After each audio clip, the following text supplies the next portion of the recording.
napapansin sa iyong mga kapaligiran.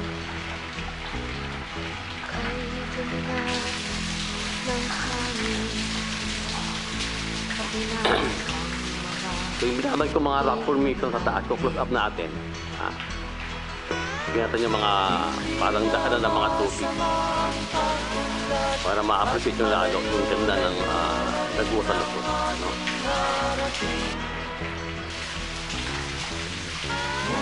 Masdan mo ang tubig sa dagat, dati kulay asul, ngayon'y naging itim. Ang mga Kagawad, anong tawag dito? Itong lugar na to. huwag na nating paabutin. Bahagi ng Pinmayong. So, ito yung pinagmumulan ng tubig, no? Parang kuweba siya, may lumalabas na tubig. Tapos, ito yung bababa hanggang sa may Panalabawan. Okay? At yung taas nito, ang dugtong nito, ay yung binabagit yung binagbag na mining site. So, wala kang makikitang daanan ng tubig sa taas. Diba? Ha? Mayroon din kaso nga lang malayo na. Yung puno ng yung sapang ito galing pa doon sa taas. Sa mining site ngayon ang tawag ay binagbag. Okay. So mapapansin natin dito, pulang-pula yung mga pato. Dati ba ito mga pato dito mapula? Hindi. Mga ilang taon na kaya? 5 years.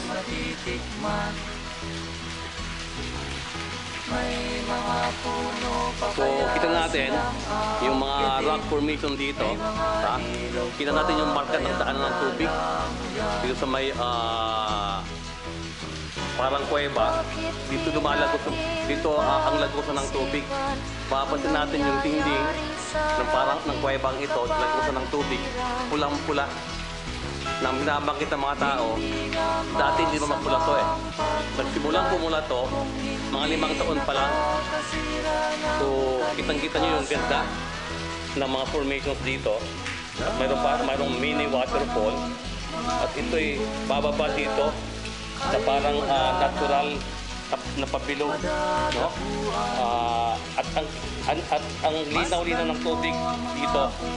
Ang sarap, ang lamig dito sa lugar na to.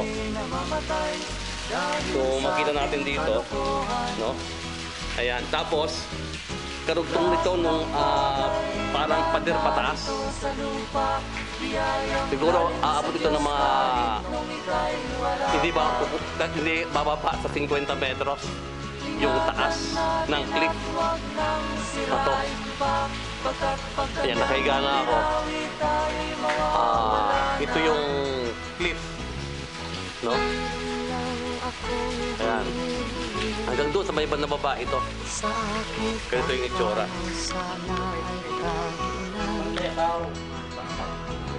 Gitara ko ay aking dadalhin upang sa ulan. Ito yung pinapagkit natin na tubig na dumadaloy, parang mini pool, waterfall.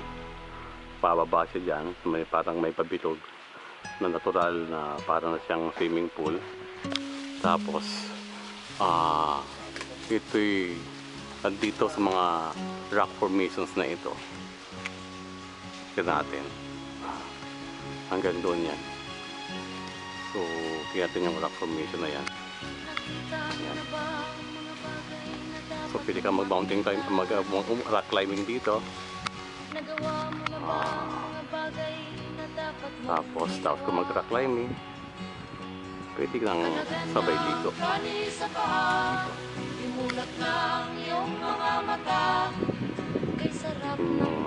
Mini waterfall. Pagdapat natin. Sa bandang baba nito, mayroon ding mga ganitong formation. Pag bumaba pa tayo. So ito yung pinaka dulong kaya nating abutin. Ito na yung pinagkagalingan ng tubig. Ayan. So, tara! Ligo na tayo.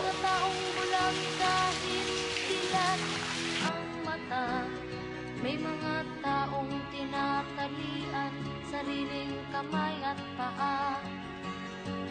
Problema'y tinatalikdan, salamin sa mata'y hindi makita. Isarap ng umaga, lalo na kung ika'y gising.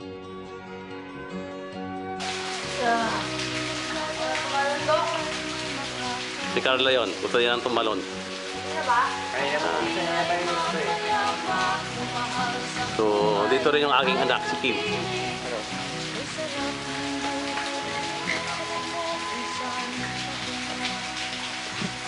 Lampas tao ito. Gising na kaibigan ko, ganda ng buhay ay nasa sayo. Ang oras daw ay ginto, So, si Kagawad kinakalawan lang pag ginamit mo.